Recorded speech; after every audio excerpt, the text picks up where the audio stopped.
Like, I'm always weary of people I see running in airports. Like, I'm always concerned about what chain of events led to you being in this predicament where running through an airport with some of your most valued possessions is your go-to option. Like, how poorly did you plan? How little effort or how little pushback did you give to the person at the help desk who wouldn't reschedule your flight so you wouldn't be caught running through it? I have been in an airport more than I've been uh, in my own bed this week, and anytime I see someone running in an airport, I immediately think, "Why are you running?" Like,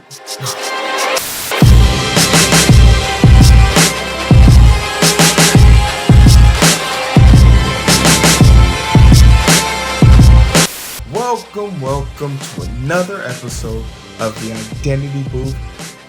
We in here. We back for more. It's late as hell, but I got good energy from my last podcast, so I'm gonna keep it going and tell you guys about some travel stories. That's right. We got some story time with Heero, and story time with Heero will consist of me talking about me traveling and me going to the airports that I've been to, and just some of the things I saw while I was in the airport that I found comical. Maybe you guys found it comical, but before we dive in, like, share, subscribe. You guys know the routine. If you are watching this, if you made it this far, why don't you subscribe? Why haven't you told a friend? Like, seriously, I know you got friends. Help me. Think of me. Okay, people? So, we're going to get into this, and we're going to talk about, like, Heero just in travel situations. The travel situations that I've been part of. And I think it's fair to say I don't like traveling, especially since I have to do it so much. And the reason why I have to do it so much is because my employers pay for me to do it. Shout out to my employer for letting me send myself to homecoming instead of me going all the way back to fucking Little Rock or wherever the hell I had to go. Or no, going back to Baltimore or even back to Toronto and then coming to homecoming in Little Rock. So, you know, the employer being a good employer. That's why I travel. I travel a lot more on private jets than I do commercial. And I don't like traveling commercial because I'm 6'5". I'm 300 pounds. I'm just big. I'm never comfortable with someone sitting next to me unless it's just a fine girl. And it doesn't even have to be a fine girl. It just has to be someone that obeys one of the three laws. One, let the arm rest up. That's 3 inches of space we both could be using. 2, no names, no names. We can exchange history and stories. I'm always gonna lie to you about what I'm doing in whatever city I'm in because I just think that's, like, I don't know you, but it's just make yourself seem interesting. But I get it. People want to know what you're traveling for. And then 3, 1 bathroom break per flight. And if one person gets up to go, you have to get up and go with them. Don't make me get up twice. Okay? Bathroom breaks together. Because I always sit in the aisle so I can stretch my legs out. But anyway, let's talk about one of the interesting like situations I found myself in while I was on a plane was on Delta. I flew Southwest, Delta, and United for one of the flights.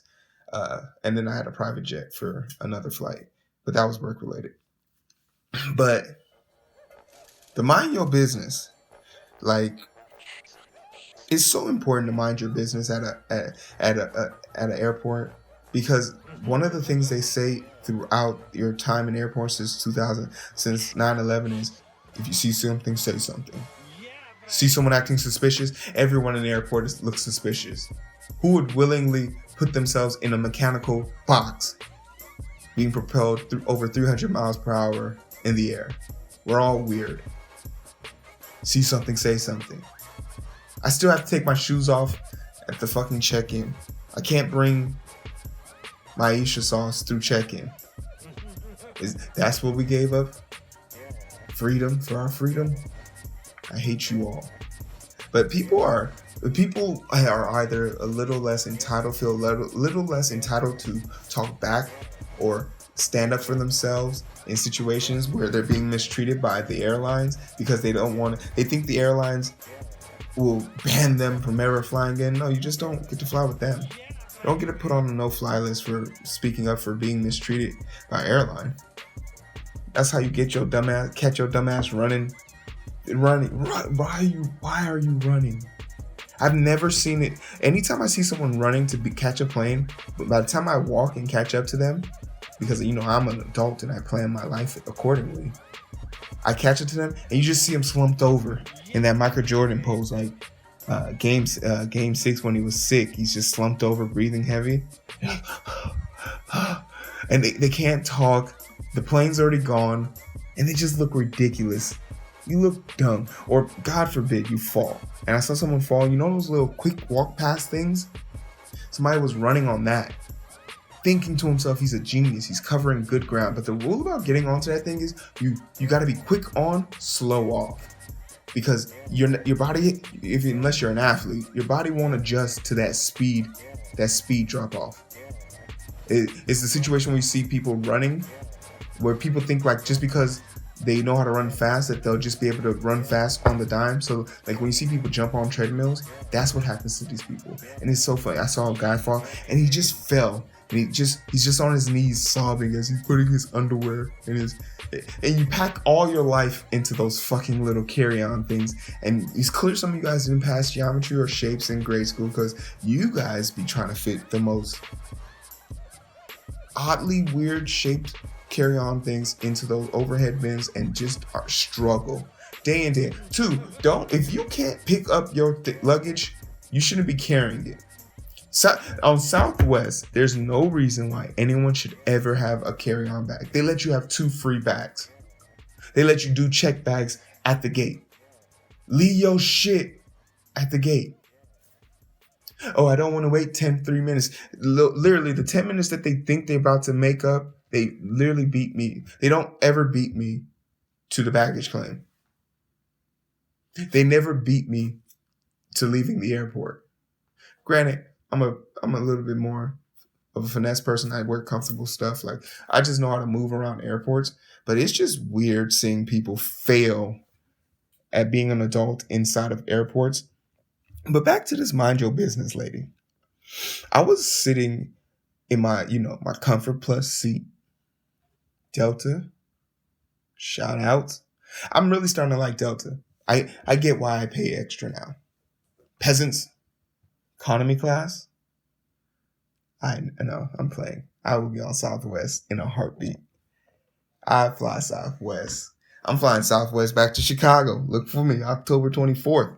Don't say I didn't tell you. Watch the podcast, ho. I knew I wanted Comfort Plus C because I was going to it was the week after homecoming. I was going to be tired. I wanted to sleep, and that's exactly what those seats let me do, sleep. Extra knee space, a little wider. It's perfect. I can sit next to 3 fat people and still feel spacious. I love it. But I have this horrible syndrome.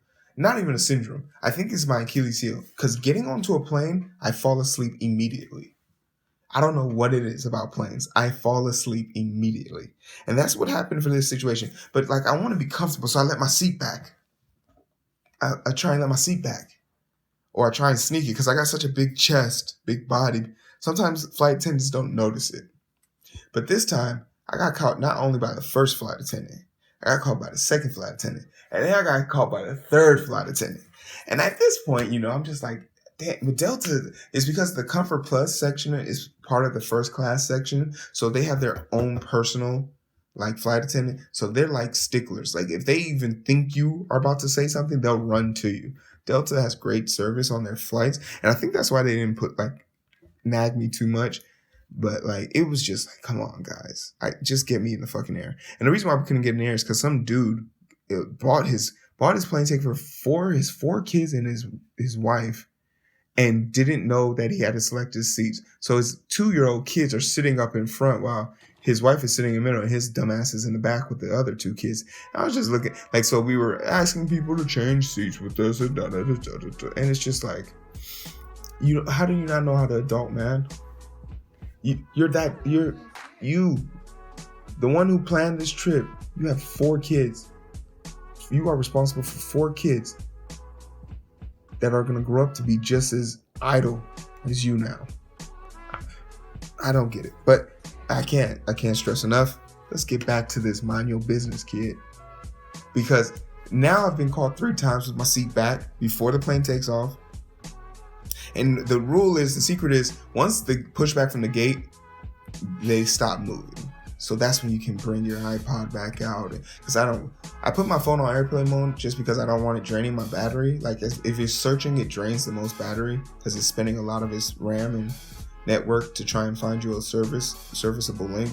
So I just turn off then. But like when they're talking about, oh, okay, put your seat tray back and all that stuff. Yeah, once they go sit down, they won't move again to the plane is already at altitude, and by that time it's okay for you to have that stuff out. So that's what you had to wait for. But I was too sleepy to remember that, and I got to the point where, okay, cool, we're pushing back, everything's perfect.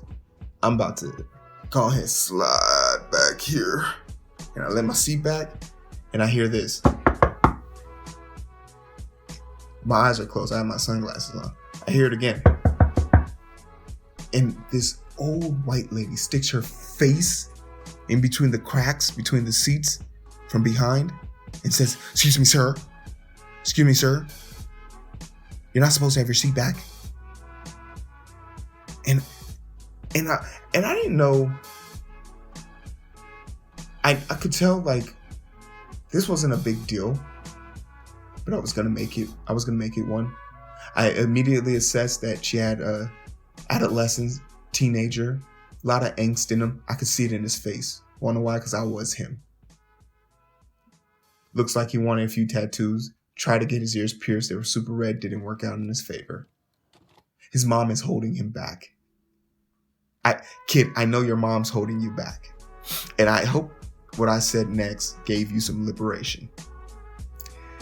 I said, and he had a little brother, probably 8 or 9. He had a stuffed doll with him, a very strange stuffed doll. Had the head of Buzz Lightyear, but it was a teddy bear. I don't get it. Is that something they sell? Is that a Halloween thing? Anyway, I look at the kid. I can tell you've had it up to here with your mom. I can tell, and I implore you, continue to be a good son and do your best. But forever remember this. And I just remember kind of looking at him and just locking eyes with him and just kind of just imploring him to just be like, hey man, in this world we live in with so much stuff going on, it's imperative that you mind your fucking business. I said it just like, mind your fucking business. You think I don't know? I'm not supposed to have my seat back, ho? Like, I got caught 3 times. And it's that thing about you see something, say something bullshit. And now this bullshit getting you cursed out in front of your son. Shut the fuck up. No one cares. No one cares. And I hear you guys screaming out, but Heero, it's obviously a rule because it's important. You're right. Having your seat back up is super important when you're landing. Because when you're stopping, you're pushing your G-force forward. You don't want your head to be close to it. Got it. You know what happens when you take off? There's acceleration. G-force pushes you back. Your head will be further away from it than at any other point in the day. Oh, but Heero, what if something happens and they have to make an emergency landing? Guess what? They'll make that announcement and I'll act accordingly. But I promise you, you're not worried about the seat being back if you're about to hit the fucking ground going well over 400 miles per hour. Seat back tray ain't gonna save you. Seatbelts ain't gonna save you. Name 10 people that survived an airplane crash. Yeah, that's what I thought. Mind your motherfucking business, lady. She was so angry. The dude next to me was like, I fell asleep. The dude next to me was like, when I woke up for a brief seconds, like, hey man. He was so happy. This white dude was so happy to snitch on this white lady. He's like, hey man, she snitched on you. I said, what the flight attendant say? He was like, she was like, was it back when we took off? He's like, yeah. And she was like, okay, if anything else happens out of the ordinary, let me know, okay? And she walked off. And, you know, kudos to that flight attendant. Because she was in economy and I was in comfort plus. Comfort plus isn't first class, y'all. I'm talking high mighty. I'm really a middle class. Comfort plus is middle class. And if you look at the structure of a Delta airline, the top 1% is first class. Middle class is the smallest. And then economy is the lower or impoverished group. That is the American structure on a fucking plane. Delta's figured it out. It's a hierarchy. Hear me out. And she just was like, he could be the next first class person. And you know, first class people get emailed surveys, they get point reviews, and they get the pictures of the people on the plane to review them. So they know I'm forgetting your face, bitch. Like if you say some shit to me out of turn, you gonna get fired. Because I'm paying $5,000 to sit on your bum ass plane. But she didn't escalate it, which I think is smart. Because if she had woke me up and was like, sir, is it true that you let your seat back before takeoff? I would have been like, no, I didn't. Well, this lady said you did. Well, now I said I didn't. So now what? Well, she has corroborating witnesses. Fuck them witnesses. Fuck them witnesses. Is this court? Are you a judge? Do you fuck with the Vikings? Leave me alone. I'm already in the air. I can't get in trouble until I'm already at the place that I belong, and at that point I can just walk away. What you gonna do? There's nothing you could have done to me. So kudos on that flight attendant for just being smart, unlike that other lady. And people out there, mind your fucking business. Especially if it's somebody that don't look like you. Mind your motherfucking business. I do what I want. But then, like, not even my first day of travel was on Wednesday. And there's something about kids. I like kids a lot. Because they're the realest representation of our society. Based on what's happening with kids, you can tell a lot about a society. We're also very protective of kids, but we're also very hesitant to protect kids. Point example. There was a kid running in the airport. He was running far enough from someone else. Like, imagine like rush hour, transit time, and it like, think of the Home Alone scene when Macaulay Culkin was like trying to get through all those people to keep up with his mom and his dad before he got lost. It was like that. Like, that kid was running so far, because when you see a kid running, usually 4 or 5 steps behind the kid is a parent. But this kid was literally gone. And then you see the parent come, and it's this poor mother who ran into a rare situation, because I remember my parents being superhuman to the extent that they could catch me. They had cat-like reflexes, and they had pinpoint accuracy. Every picture in the MLB is a fucking fraud. No batter's gonna hit nothing my mama throwing over that plate. She's a beast. She is a beast. I'm calling fraud on all those bitches at the major league level. Because how? How was my mom so good at that? But besides, my mom could catch me as a kid. This lady could not catch her kid. And I feel like that is not fair. I feel like that is God spiting her for something. Like, what did you do to earn yourself a 4x4 relay runner for a kid? This kid was gone. Like, she was legitimately a good 100 to 90 feet in front of her.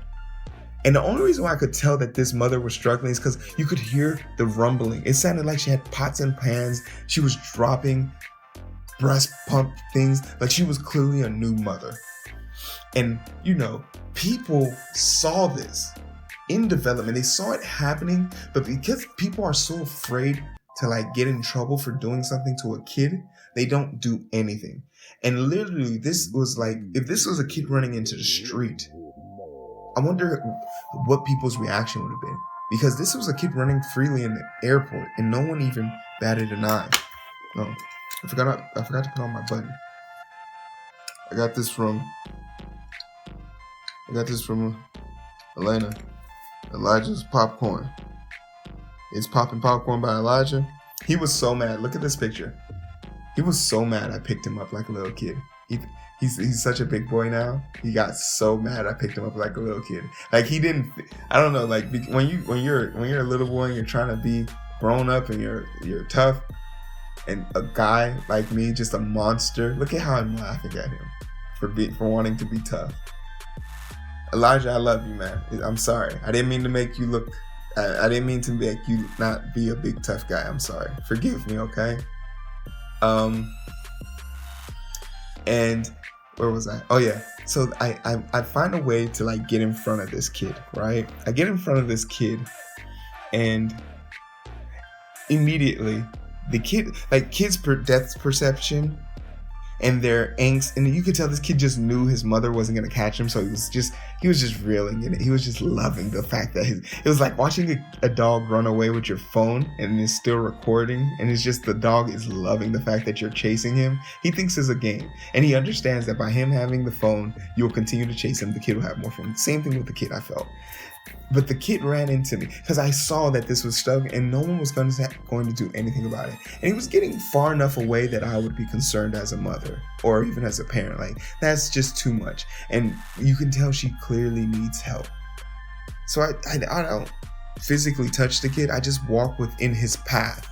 And because I'm such a massive person, the kid probably felt like overwhelmed. Like, why are you so big? And he doesn't stop smiling, but he does realize like the gig is up. And within seconds, I give him like this glare. Like I give bad kids glares in stores and supermarkets when they're acting out of place. And it's just like, you're only safe because your mother likes you more than I am willing to bear you for. Like, I'll put up with your bullshit, kid, but it's only because there's people watching. I don't know how I'm gonna act when I have kids, but maybe even a little bit more lackadaisical, because I beat kids. I beat your kid. If you put your kid next to my kid, and my kid doing something bad, your kid getting beat too. You're like, but my kid didn't do anything. But your kid watched my kid do it. Your kid don't got no moral ethics. You should be able to step in and be like, hey, this sounds like something that your dad would whoop your ass for. So let me just, no. And the kid immediately he slumps over, and it's just like he kind of had a second to just let his life come back to him. And without missing a beat, this kid throws up everywhere. He throws up like he just opens it, and he sees this on the floor and it's on his shirt, and he wants to cry. And as he starts to he starts throwing up again. And I'm sitting here, I'm like, oh no, how bad does this look? I'm standing the closest to the kid and he's throwing up. So I just back away, but the mother finally catches up, and she just drops to her knees and she just lowers her head and just starts crying. A full-grown cry, a full-grown adult cry. The cry you give after a long day. You got a ticket. You found out that your check to your rent didn't clear. Fucking long day. And you just see a congregation of elder mothers, grandmothers, great-grandmothers, second moms, third moms come to her aid. Women are so loving. Women love so well. To know the touch of a woman is to truly be blessed. They came and helped her. And that shit was good. But, based on the smell and the consistency of the vomit, she gave that kid sugar. She set herself up for that L. And that's a first-time mother. She bribed the kid. All right, I'm going to give you the ice cream, but you got to sit still. Bitch, you guessing. You was wrong. You don't bribe kids. You beat kids. And then you bribe them to stop crying. That's the way you do it. Ice cream tastes good after an ass whooping. And then finally, the social experiment I was actually interested in, which was the Delta had oversold. Delta had oversold one of their flights, so they were by 4, and the next flight wasn't until tomorrow at 6 a.m. So automatically, if you guys don't know this was my social experiment, but if you don't know this, let me put you on game. When Delta and them oversell flights, if the flight doesn't leave the ground because they have to figure out what's going to go, by their rules and regulations basically state that they can give you almost anything. The most I've seen someone receive for one of these to give up their seat on a flight is $13K. But they also reserve the right to pull things off. And I called Jay immediately to kind of get a refresher on this, and he kind of told me how it goes. So they'll go to the person at the bottom of the list who paid the least amount for his ticket and offer them the most to get off. But in a situation like this where there's a lot of people and probably a lot of them have paid similar amount, you have to go to a bidding war. So they started off 6 a.m. flight tomorrow, no housing, no meal form, no nothing, just $400 voucher from Best Buy, Amazon, or Visa Express. No one budges.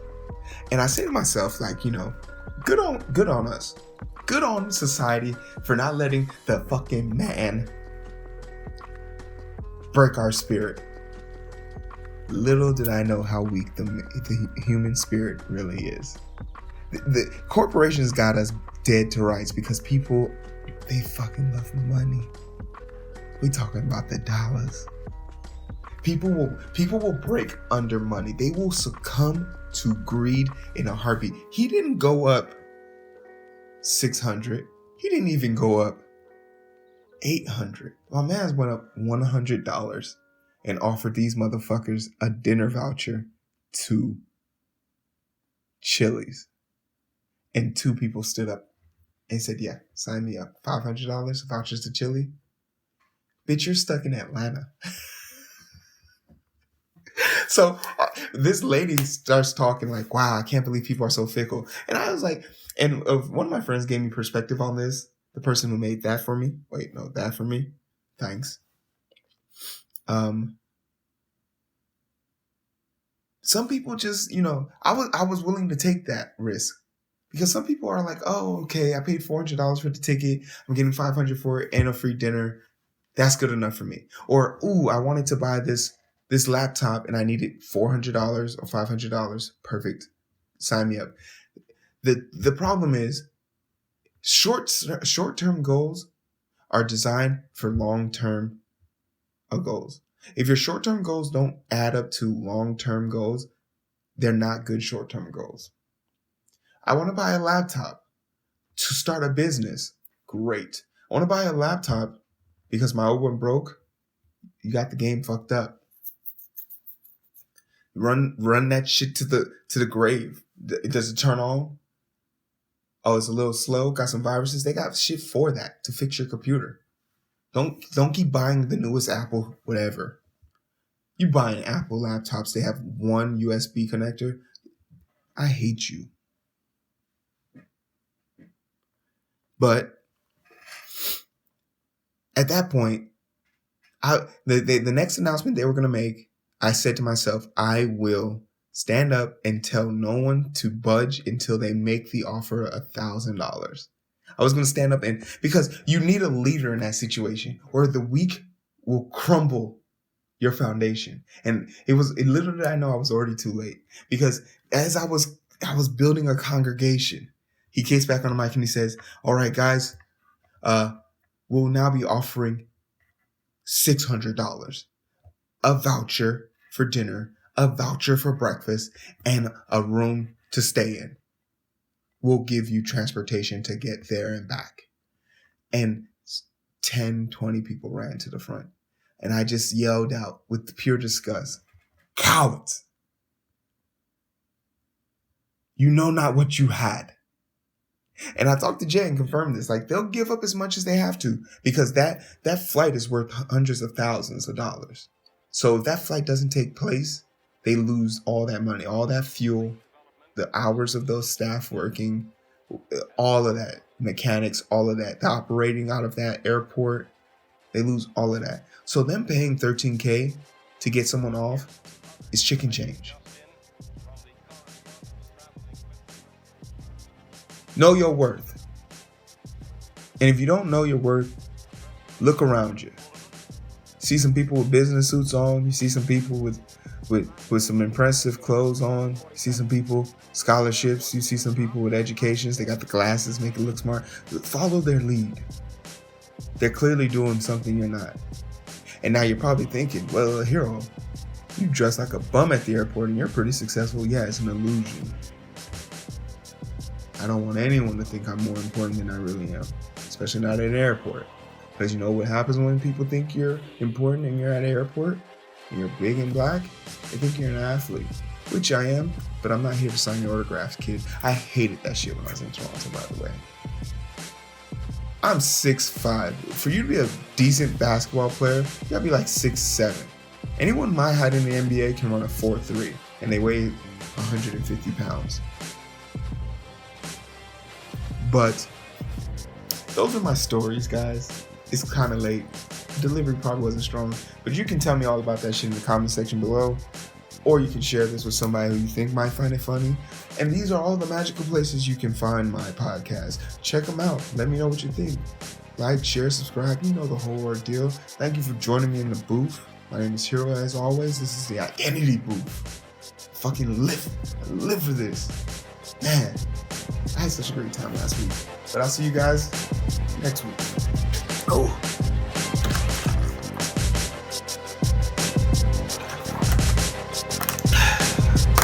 It is now 2:16. The boy is back.